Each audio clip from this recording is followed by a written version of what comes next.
Boa noite, igreja. Boa noite, irmãos.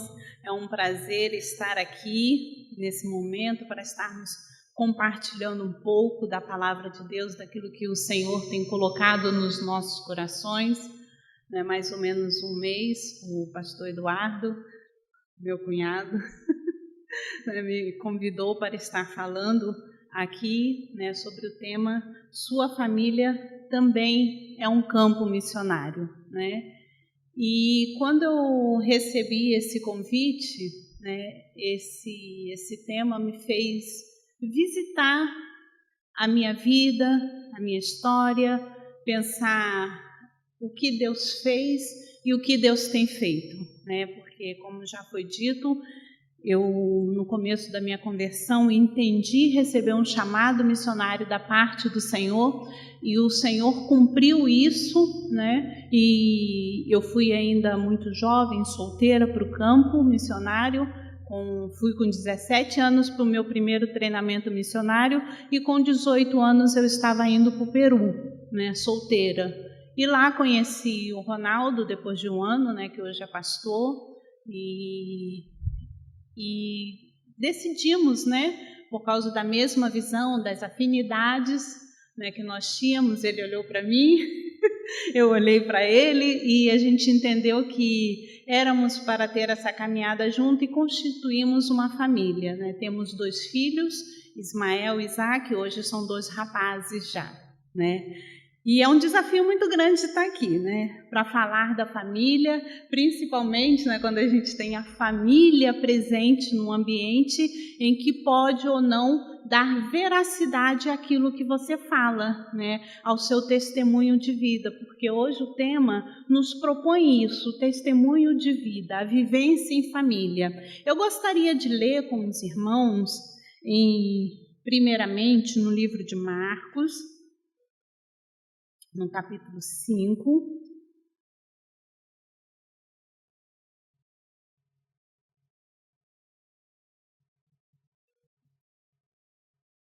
Marcos capítulo 5, versículo 15 ao 20. Eu vou estar lendo 2 textos com os irmãos, que foram os textos base que Deus colocou no meu coração para estarmos falando aqui nesse momento. Não sei se ele será projetado, Eu estou aqui com a versão NVI.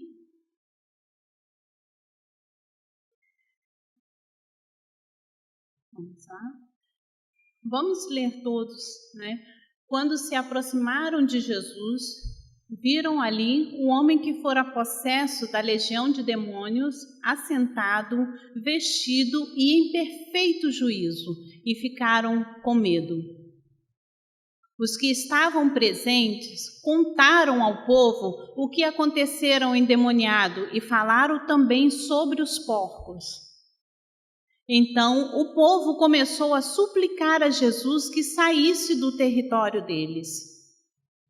Quando Jesus estava entrando no barco, o homem que estivera endemoniado suplicava-lhe que o deixasse ir com ele.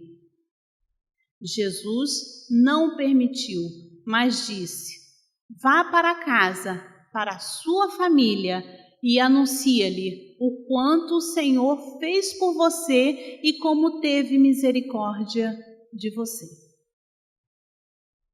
Então, aquele homem se foi e começou a anunciar em Decápolis o que Jesus tinha feito por ele, e todos ficavam admirados.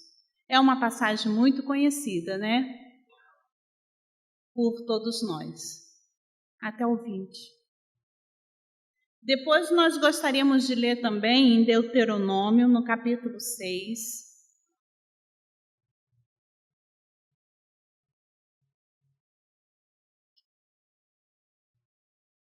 Deuteronômio capítulo 6, versículo 3 ao 6.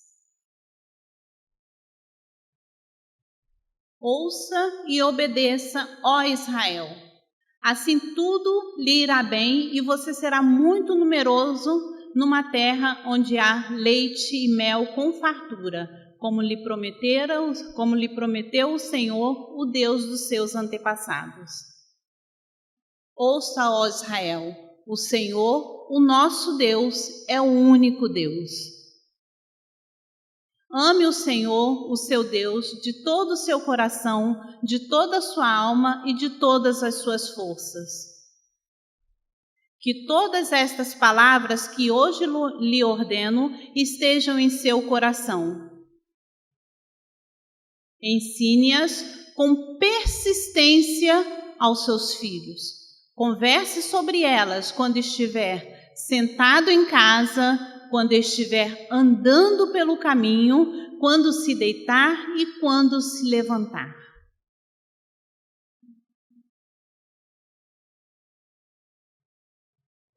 Amém?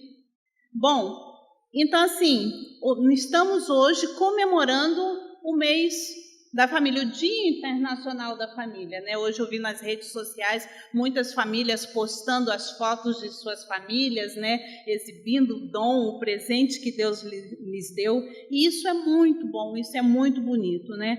Então, quando nós pensamos na sua família, também é um campo missionário, nós gostaríamos de pegar 2 palavras ou 3 palavras-chave, né? Uma seria composta. No caso, família. O que vem a ser uma família? Né? Eu estive pesquisando em alguns dicionários, né? E existe um consenso nos dicionários em falar que família é um grupo de pessoas que vivem em uma mesma casa, que são ligadas pelos laços ancestrais, pelos laços sanguíneos, né? Aí a gente pode fazer, às vezes, a árvore genealógica para descobrir quem faz parte da nossa família, né, a nível sanguíneo, né, nesse laço sanguíneo.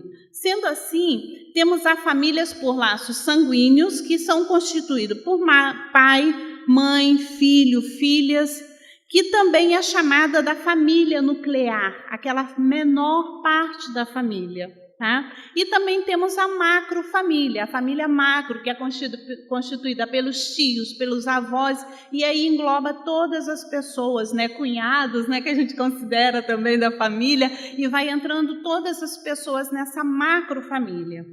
Temos a família por laços afetivos. Que famílias são essas? Essas famílias são compostas por aqueles que são acolhidos dentro de uma família já existente, aquelas pessoas que são até mesmo adotadas, né? Filhos adotivos, filhos de coração, que também fazem parte da família. Então, aí nós temos a família por laços afetivos. Temos também a família espiritual, que é a igreja, né? Eu defini como um laço de aceitação e adoção. Essa família ela é composta por todos aqueles que aceitaram e entenderam quem é Jesus e o que ele veio fazer aqui na terra. Isso é primordial para a família espiritual, para a família que nós podemos chamar de igreja. Se não compreendermos esse ponto, nós corremos o risco de entrar dentro da família e seguirmos sem rumo, sem entender o porquê estamos aqui, o porquê fazemos parte dessa família, né? E não entendemos o porquê, o motivo da nossa existência. É no âmbito da família espiritual, na igreja, como corpo de Cristo, que o grande milagre acontece. Aí nós podemos lembrar de João 1:12, que fala, né, que Jesus ele deu a todos o quanto os receberam o direito de serem chamados filhos de Deus. E também a passagem de Nicodemos, onde Jesus fala assim: importa-vos nascer de novo. E quando nós nascemos de novo, quando nós entendemos quem é Jesus, nós fazemos parte dessa família. E aí começa o milagre. Que milagre? É entendermos quem somos, por que fomos criados e para que estamos aqui, né? Não é só simplesmente para vir à igreja, estar em um templo muito bem acomodado. Não é só para isso, né? E aí nós definimos um pouco essa questão do que é família, né? Nós vimos as famílias existentes e agora a palavra composta, que eu disse que seria campo missionário, né? Porque estamos trabalhando com o tema sua família também é um campo missionário. Podemos entender o campo missionário como um local onde somos chamados para ir trabalhar ou onde estamos. Sempre que a gente pensa em campo missionário, geralmente a pessoa pensa em um local fora da onde estamos. Em um local em qualquer parte do Brasil ou em outro país, como foi o meu caso, o meu chamado, Deus, Ele me levou a outros locais, a outros países. Mas antes de eu chegar a esses outros países, eu tinha um entendimento da onde era o meu campo missionário, aonde eu estava, o que eu devia fazer, né? E aí, se a gente não entende que o campo missionário é onde nós estamos, nós corremos o risco de ficarmos inertes à realidade que nos rodeia, às necessidades que estão à nossa volta, né? Todo aquele que é nascido de Deus tem um chamado missionário. Missionário não é só aquelas pessoas que vão para o outro local. Missionário é todo aquele que é nascido de Deus, todo aquele que aceitou a Jesus como seu Senhor e Salvador.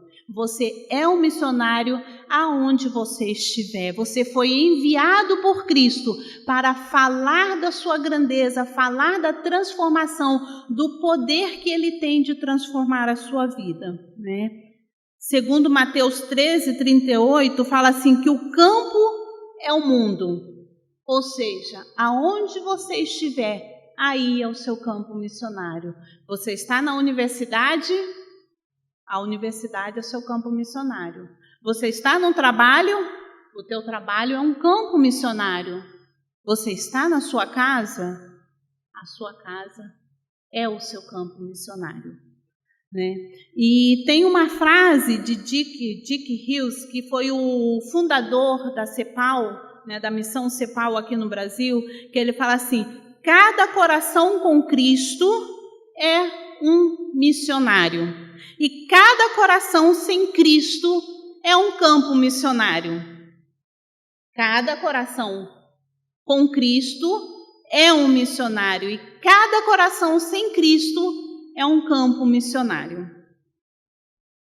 Sim, entendemos o que é família e o que é o campo missionário. Agora, o que fazemos? Que mensagem anunciamos quando estamos no campo missionário?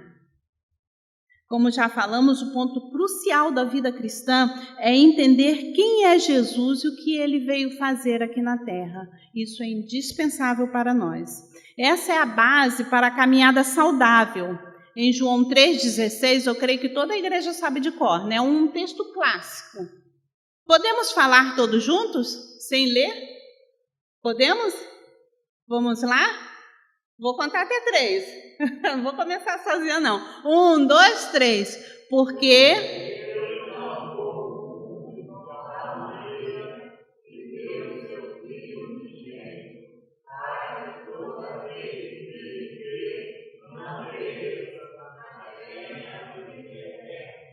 Amém. Nesse texto nós entendemos quem é Jesus, é o Filho de Deus, né? E qual motivo ele veio? Ele veio para salvar, né? Por causa do grande, do infinito amor de Deus para conosco, né? E em 2 Coríntios 18, 5, 18 a 21, encontramos o propósito para o qual Jesus veio ao mundo. Deus enviou, né, Jesus para que ele reconciliasse consigo o mundo. Jesus veio para trazer a reconciliação dos homens com ele. E nós que aceitamos essa mensagem, temos o privilégio de saber e de fazer parte, porque a nós nos foi dado o ministério, o privilégio do ministério da reconciliação. Isso é muito grandioso, meus irmãos, isso é magnífico, isso é extraordinário, fazermos parte de uma ação que reconcilia o homem com Deus. Aos olhos de muitas pessoas, isso pode ser uma coisa desnecessária, mas nós sabemos que é isso que nos transforma, que pode mudar a realidade da nossa cidade, a realidade da nossa família, a realidade do nosso estado, a realidade do nosso país. Quando todos entendermos que Cristo, ele estava em Deus, reconciliando consigo o mundo, e nós fazemos parte disso. E essa é a mensagem que nós pregamos, que nós precisamos entender, porque às vezes nós corremos o risco de falar de tudo, de falar de todos, menos daquilo que verdadeiramente importa, que é sobre o que Jesus veio fazer por nós, e também contarmos o nosso testemunho, a transformação de vida que ele fez em nós. E aí nós sabemos que a questão da reconciliação, por que Deus veio reconciliar o homem com ele? O que aconteceu? Algumas pessoas, isso é uma coisa tão básica, da caminhada cristã, mas algumas pessoas talvez se perguntem, se reconciliar de quê? Com quem houve a briga? Com quem houve a discórdia? E nós sabemos que Gênesis nos relata que o homem foi criado à imagem e semelhança de Deus, e o homem vivia em comunhão com Deus, e todos os dias, na virada da tarde, Deus vinha conversar com o homem, se relacionar com Adão e com Eva. E nesse interim, eles se deixaram enganar e decidiram desobedecer ao Senhor. E nesse momento da desobediência, houve uma ruptura, houve uma quebra desse relacionamento. Mas Deus, por seu infinito amor, ele já providenciou o meio pelo qual nós deveríamos ser salvos, que é Jesus Cristo. Aquele que foi morto antes da fundação do mundo. Não foi um pensamento assim, deu errado, o homem me desobedeceu, eu tenho que inventar alguma coisa para poder salvar esse homem. Não. Deus, ele tem todo o poder, ele conhece todas as coisas, e ele já havia planejado antes da fundação do mundo que, se o homem pecasse, ele teria o meio de salvação, que seria Jesus Cristo, seu único filho amado. E aí nós vemos, nós precisamos entender agora, como eu já falei aqui, que alguns pensam, quando pensam em campo missionário, entendem que o seu ministério é em qualquer lugar do Brasil ou do mundo, menos o local onde ele está inserido. Só que eu tenho algo muito importante para te dizer. O seu primeiro campo missionário é a sua família. A sua família é o seu primeiro campo missionário. E é com muito temor e tremor que eu falo isso diante de Deus aqui. Porque a minha realidade, quando eu me converti, quando eu voltei para o Senhor com 14 anos de idade, eu tive uma vida transformada, E depois de um tempo, essa transformação de vida, em que eu entendi quem era Jesus, o que ele fez por mim, e após meditar na palavra e essa palavra me transformar, havia uma mensagem, uma passagem que falava muito ao meu coração quando falava da pessoa de Jesus, Que ele não pregava, ele não ensinava como os fariseus, mas ele ensinava com autoridade. E aquilo me chamou muita atenção. O que fazia Jesus ter autoridade? Ele não era só falante, ele não era só ouvinte, mas ele praticava tudo aquilo que ele falava. E aquilo ardeu no meu coração, porque eu agora era discípulo de Jesus e o meu desejo era ser parecido com o Mestre. Se tenho esse desejo até hoje, estou caminhando, ainda não cheguei lá, né? Quando chegar estaremos no céu, né? Que aí chegaremos à perfeição. Mas a cada dia a gente segue nesse processo de sermos parecidos com o Senhor. E para isso devemos viver a palavra de Deus. E aí nós temos um exemplo, né, magnífico na palavra de Deus, que é sobre como Jesus ele dava importância para a família. Ele chamou irmãos. É um privilégio poder servir com irmãos. Falo isso que eu tive muito privilégio de estar servindo ao Senhor junto com minha irmã, junto com a minha família. É uma bênção, irmãos. E ele chamou Pedro e André. Também chamou Tiago e João. É interessante observarmos a progressão da narrativa bíblica nos evangelhos.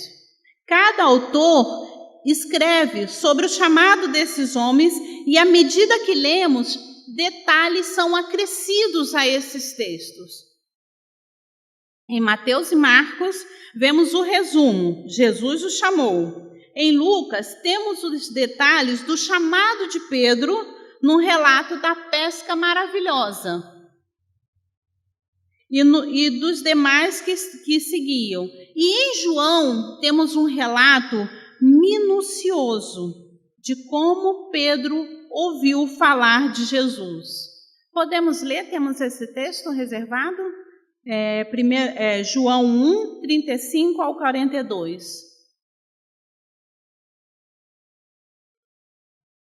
Temos ele ou...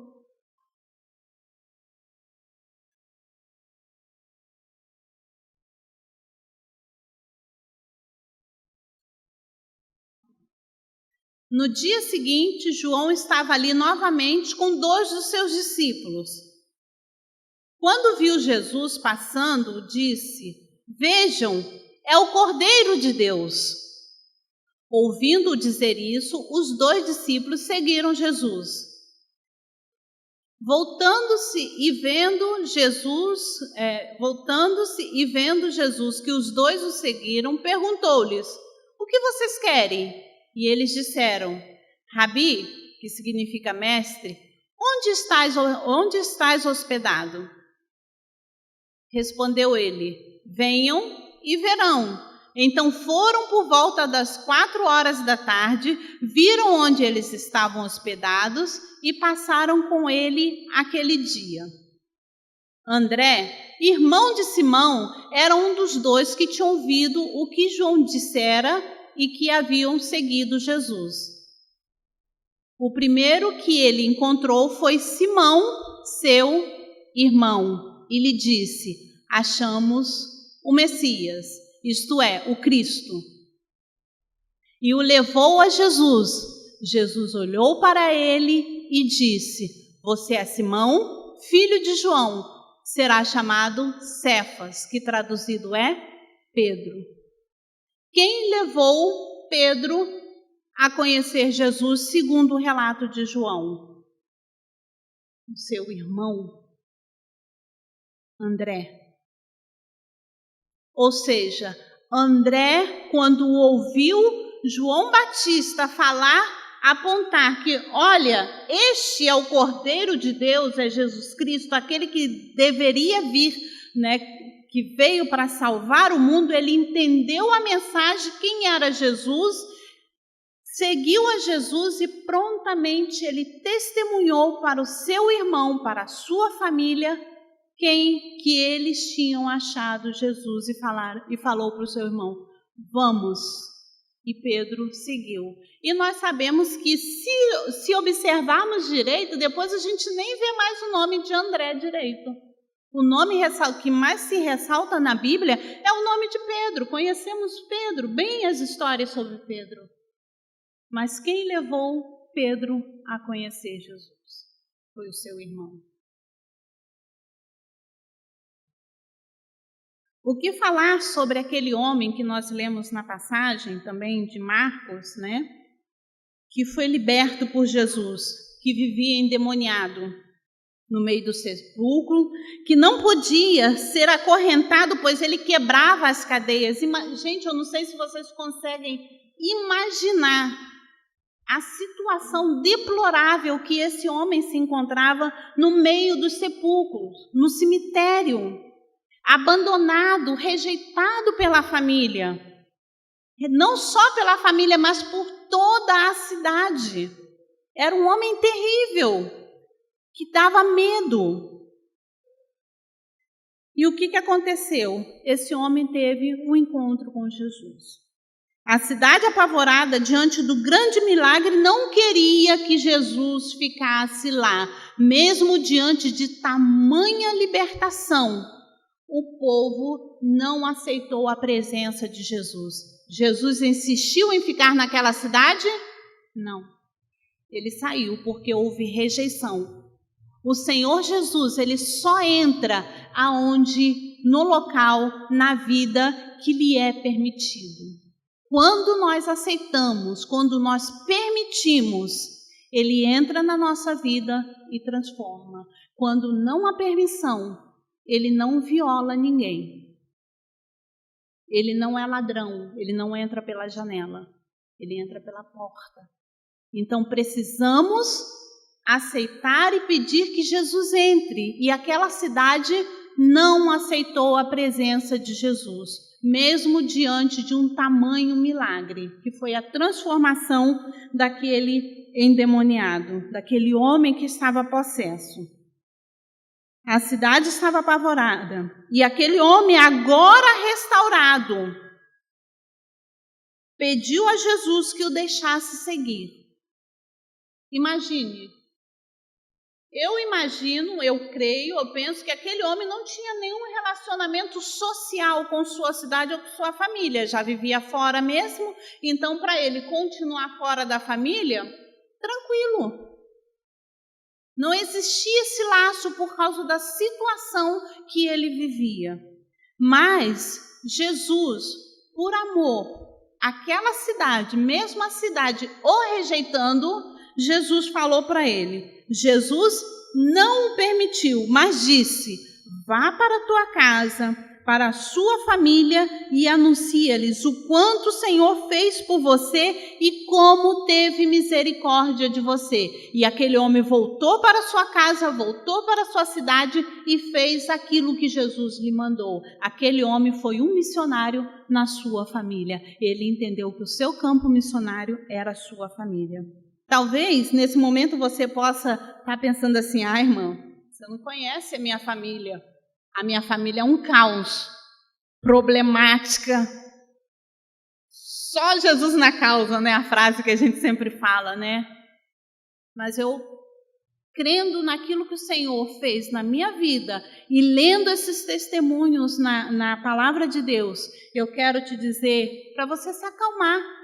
Confie, porque estamos diante de um Deus que põe o caos em ordem. Ele tem o poder para fazer isso. Ele fez isso em Gênesis.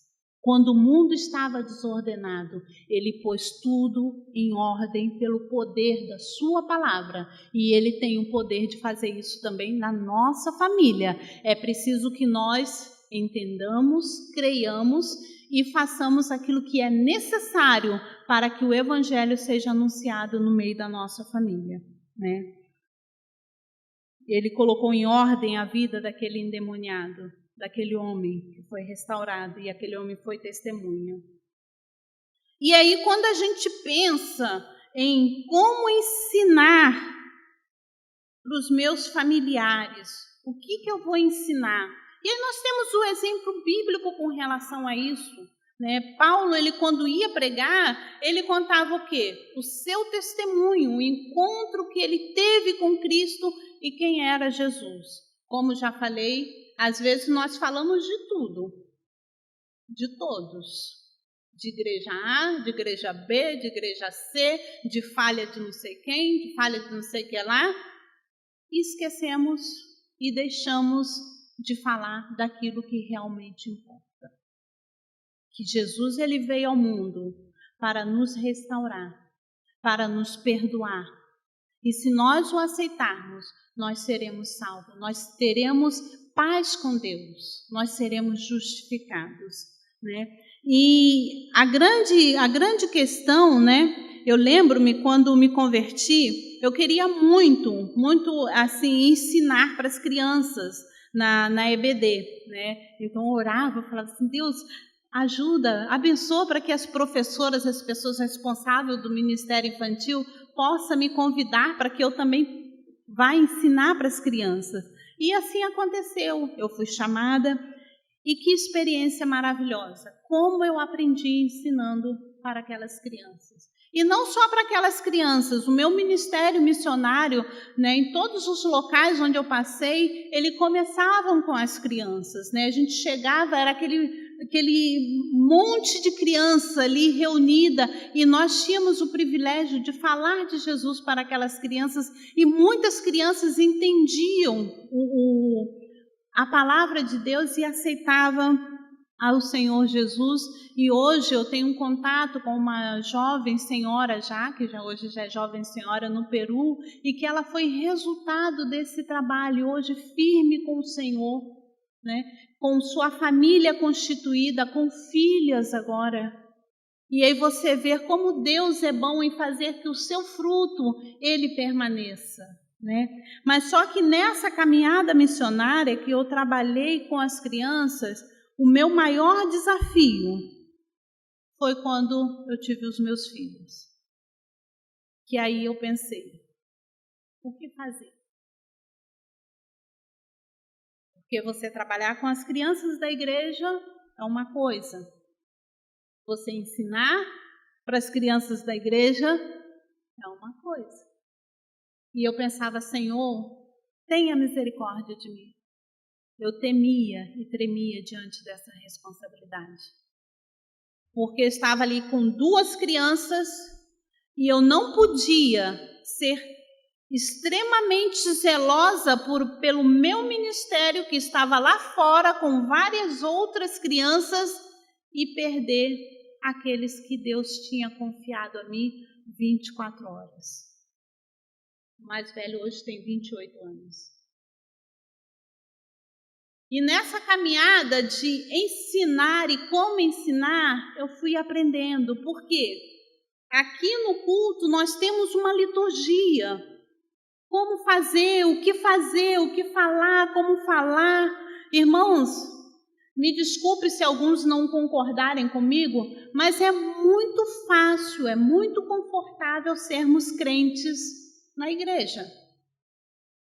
Vocês só estão me conhecendo aqui, estou arrumadinha, bonitinha, né? Ou pelo menos tentei, né? Estou falando direitinho, mas e na nossa casa? Como nós somos realmente? Como nós somos realmente? E aí, né, é muito bonito, eu já vi, principalmente nós que temos uma tradição batista, o quão bonito é ver às vezes aquela família que se reúne para fazer o culto no lar. É muito bonito, eu acho lindo. Só que eu vou contar uma coisa, lá em casa não funcionou. Não funcionou. Então, o que eu aprendi na prática? O que eu e meu esposo aprendemos na prática? A melhor fase é essa quando eles são pequenos. Querem tudo, querem ouvir historinha, podem ouvir a historinha 1000 vezes, a mesma história. Então, papai, mamãe, vovô, vovó, aproveitem para ensinar. Deitado na cama, andando pelo caminho, do jeito que tiver que ensinar, porque às vezes a formalidade ela não cabe dentro do nosso lar, e nós temos que arrumar estratégias para ensinar a palavra de Deus aos nossos filhos. Não só ensinar a palavra de Deus aos nossos filhos, mas ensiná-los a viver a palavra de Deus. E isso tem que começar em nós.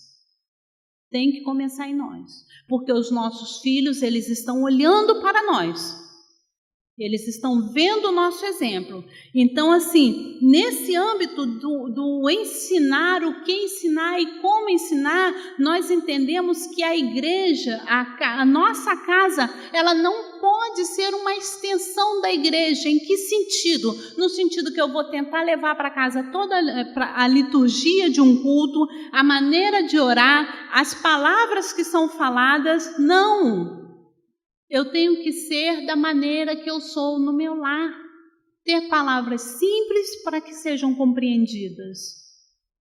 Na formalidade, às vezes, não vai funcionar, como não funcionou. Depois que os meus pegaram uma certa idade, a gente até tentou. Eu estou até expondo algumas coisas aqui. A gente até tentou, mas não conseguia. E ficava aquele adolescente sentado, olhando, e falava assim, meu Deus, que negócio chato, né? E a gente fala, Senhor, a tua palavra é muito mais que isso. Nos ensine, nos dê sabedoria para ensinar a eles, para que eles não se percam. E o Senhor foi nos dando estratégia. Passamos por momentos difíceis, sim, onde todo jovem, todo adolescente questiona, põe em xeque a sua fé, a fé dos seus pais, né? E se é aquilo mesmo que ele quer seguir. Mas graças a Deus, esses momentos também passaram. E graças a Deus nós conseguimos, através desse ensinamento informal, ensinar-lhes o caminho do Senhor. E esse ensinamento informal, meus irmãos, não é algo que eu falo assim, nós criamos aqui hoje ou que algum teólogo criou. Não, nós lemos no texto bíblico isso.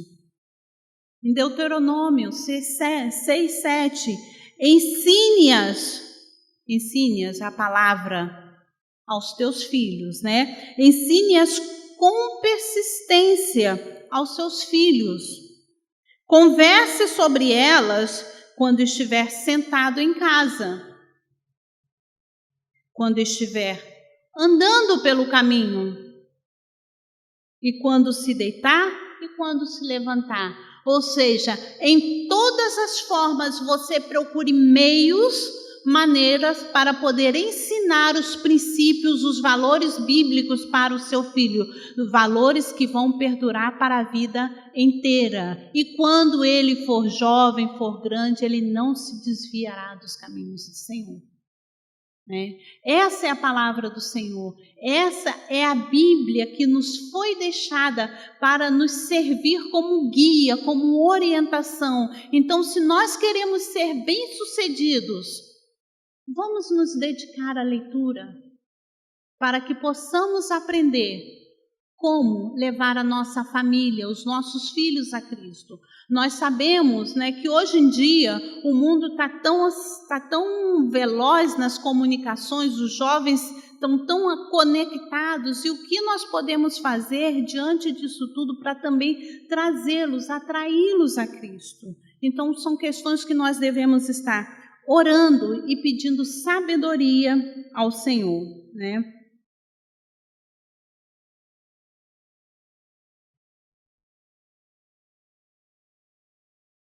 No âmbito do nosso lar, uma das coisas que me chamaram muita atenção nessa nossa caminhada, no nosso lar não temos como disfarçar quando discordamos com algo e quando temos conflitos entre nós, né? Papai e mamãe, quando brigam, né? A gente briga. Somos humanos e os nossos filhos veem isso, observam isso, né? E como nós devemos nos portar? Eu costumo dizer que o problema não é termos problemas, não é brigarmos. Esse não é o problema, mas a grande questão é como vamos resolver isso. Como vamos resolver? Então, se nós brigamos em público, diante dos nossos filhos, para que eles aprendam a palavra de Deus, nós temos que fazer o quê? Nos reconciliar diante dos nossos filhos. Se erramos com eles, né? Seja homem, mulher, se erramos com eles, nós devemos aprender a pedir perdão, para que eles também aprendam a pedir perdão. Eu lembro uma vez, quando meu menino mais velho era novo, né? Devia ter seus 7 anos, e a gente estava no seminário, eu tinha posto a comida para ele num prato, né? E naquele momento ele pegou o prato escorregou e a comida foi toda no chão. Eu fiquei apavorada e acabei perdendo o controle. E eu briguei com ele. Eu falei, tá vendo? Você joga tudo no chão, você sempre faz isso. E naquela mesma hora, eu senti o Espírito de Deus falar ao meu coração. Ana, ele sempre faz isso mesmo? Irmãos, era a primeira vez que aquilo tinha acontecido. E eu tremi naquele momento. E eu peguei o meu filho e falei assim, meu amor, por favor, me perdoa. Me perdoa, porque eu falei que você sempre fazia isso e você não costuma fazer isso. Eu entendi que naquele momento eu estava ensinando meu filho a perdoar e a pedir perdão. Ensine o teu filho sentado no caminho, andando, fazendo o que tiver que fazer de uma maneira informal, nós devemos ensinar a caminhada. Estamos no mês da família. Já estou concluindo já. E hoje nós entendemos que a nossa família é o nosso campo, também é o nosso campo missionário. Não podemos ter um olhar somente para fora, para aqueles que estão perdidos. Isso deve sim acontecer, mas não podemos esquecer daqueles que Deus tem nos confiado do nosso lado, na nossa família. Não estou falando, que devemos converter a todos. Não se iludam também com relação a isso, porque converter não é uma obra nossa. Nós não convertemos ninguém, nós anunciamos o Evangelho, nós vivemos o Evangelho, nós pregamos. O converter cabe ao Espírito Santo de Deus. Ele fará isso. E se isso não acontecer, descanse no Senhor, porque talvez não aconteceu no seu tempo, mas o Senhor estará fazendo a obra. Então é importante que nós, enquanto filhos de Deus, no meio da nossa família, nós criemos um ambiente propício para que as pessoas que lá estão, sejam nosso pai, nosso irmão, nossa mãe, nosso tio, nosso filho, que eles possam se sentir atraídos a Cristo através da transformação de vida que nós tivemos. Não é possível que, enquanto cristãos, que aceitamos a Cristo, que a gente tenha a vida como antes, que continuemos gritando com os nossos entes queridos, que a gente agrida os nossos entes queridos, que a gente continue falando mal das coisas. Nós precisamos mostrar transformação. Não para que as pessoas vejam um comportamento bonito em nós. Não estamos interessados em comportamento. Estamos interessados em transformação que vem de dentro. Que vem de dentro e transforma o nosso exterior, as coisas que estão ao nosso redor. Mas que enquanto os discípulos ao Jesus, como eu já falei, nós devemos mostrar, criar um ambiente de compreensão e de transformação. A Bíblia é rica, riquíssima em nos ensinar em como devemos nos portar como família. Se você não sabe, vai lá dar uma lidinha, Timóteo, Quem foi Timóteo? Ele foi um jovem que Paulo chamou para si, para estar desenvolvendo o ministério, que Paulo chamou de filho na fé, mas quem ensinou a palavra de Deus para Timóteo? Foi a avó e a mãe. Ele ensinou em sua casa, aprendeu em sua casa. Assim como aquele homem que vivia aprisionado por espíritos imundos foi liberto, mesmo desejoso de seguir a Jesus por onde ele fosse, entendeu que o seu chamado era no meio de sua família. Que cada um de nós saiamos deste culto cientes que temos uma grande responsabilidade com a nossa família, pois ela também é um campo missionário. Que o Senhor nos dê sabedoria para sermos sal e luz aonde estivermos. Que o Senhor nos abençoe.